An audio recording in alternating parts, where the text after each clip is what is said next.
ఒకసారి కేటీఆర్ చేసిన పోస్ట్ నేను మీకు చదివి వినిపిస్తా. పిచ్చోడి చేతిలో రాయిలాగా మారింది తెలంగాణలో పరిపాలన. ప్రముఖ కళాకారుడు అలే లక్ష్మణ్ గారు తయారు చేసిన రాష్ట్ర రాజముద్రలో తెలంగాణ చరిత్రకి, సాంస్కృతిక వారసత్వానికి, గంగా జమున తహజీబ్కి ప్రతీకలైన కాకతీయ తోరణం చార్మినార్ ఉంటే అది రాచరిక పోకడనట. కానీ రాష్ట్ర గీతంలో మాత్రం అదే చార్మినార్ గురించి గోల్కొండ నవాబుల గొప్ప వెలిగే చార్మినార్ అని పాడుకోవాలి. కాకతీయ కళాప్రభల కాంతిరేఖ రామప్ప అని అదే రాచరిక పరిపాలన గురించి ప్రస్తుతించాలి. అది గేయంలో ఉంది. కానీ ఇప్పుడు రాష్ట్ర రాజముద్ర లేదా చిహ్నంలో నుంచి కాకతీయ కళాతోరణాన్ని అలాగే చార్మినార్ని ఎందుకు తప్పించాలనుకుంటున్నారు? అది రాచరిక పోకడా అనేది క్వశ్చన్. బీఆర్ఎస్ అడుగుతున్న రాచరిక పోకడా అనేటువంటిది కాదండి. కాకతీయ తోరణం కానీ లేకపోతే చార్మినార్ కానీ మనం చారిత్రాత్మక కట్టడాల కిందనే దాని యొక్క స్నేహం కిందనే చూస్తాం. దాన్ని రాజరిక పోకడగా చూడాల్సిన అవసరం లేదు. అట్లా అనుకుంటే ప్రతిదీ రాజరికం అంటే గతంలో దేశంలో రాజరికమే ఉన్నది కదా.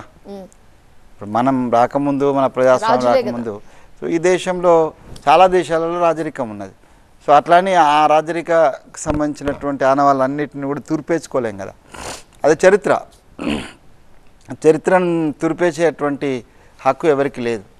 చరిత్రనే తీసుకెళ్ళాలి. దాంట్లో ఎవరు దాన్ని వేరే ముద్ర వేసి దాన్ని తొలగించాలని చేసే ప్రయత్నం నేనుగా నా వ్యక్తిగతంగా కానీ లేకపోతే ఒక ఇంటలెక్చువల్ అప్రోచ్లో కానీ దాన్ని ఏం సమర్థనీయం కాదు.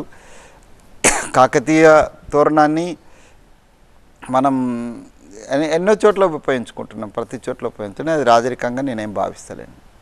అట్లాగే చార్మినార్ కూడా అంతే, ఒక కట్టడం.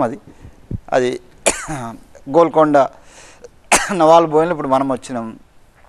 దాన్ని కూడా ఒక చారిత్రక కట్టడం కిందనే చూస్తున్నాం. ఇది ఎన్నో కోటలు ఉన్నాయి, ఆ కోటలను కూడా చారిత్రక కట్టడాలుగానే చూస్తాం. అంతేగాని రాజరిక పోకట్టలు అనే చూడాల్సినంత అవసరం అయితే లేదని నేను భావిస్తున్నాను. అయితే తొలగించే ప్రసక్తే లేదంటారా? నేను తొలగిస్తున్నారని నేనేం అనుకోవటం లేదు. దాంట్లో మార్పులు చేర్పులు చేస్తున్నానని. ఇంకేమైనా అడిషనల్ గా యాడ్ చేయాలనుకుంటున్నారా? అది మరి ఎందుకు ఈ టాపిక్ తెరపైకి వచ్చింది తెలంగాణలో, ఇప్పుడు ఎందుకు ఇది హాట్ టాపిక్ గా మారింది అనేదే మా ప్రశ్న. అంటే ఇప్పుడు దానికి సంబంధించినటువంటి కొన్ని మార్పులు చేర్పులు చేయాలని ఆలోచన చేయడం అయితే జరిగింది. టీజీ కూడా అట్నే జరిగింది కదా. సో దానివల్ల వాళ్ళు ఏదో ఉలిక్కి పడుతున్నట్టున్నది. అంటే వాళ్ళకున్న స్వేచ్ఛ మాకుండదా చెప్పండి?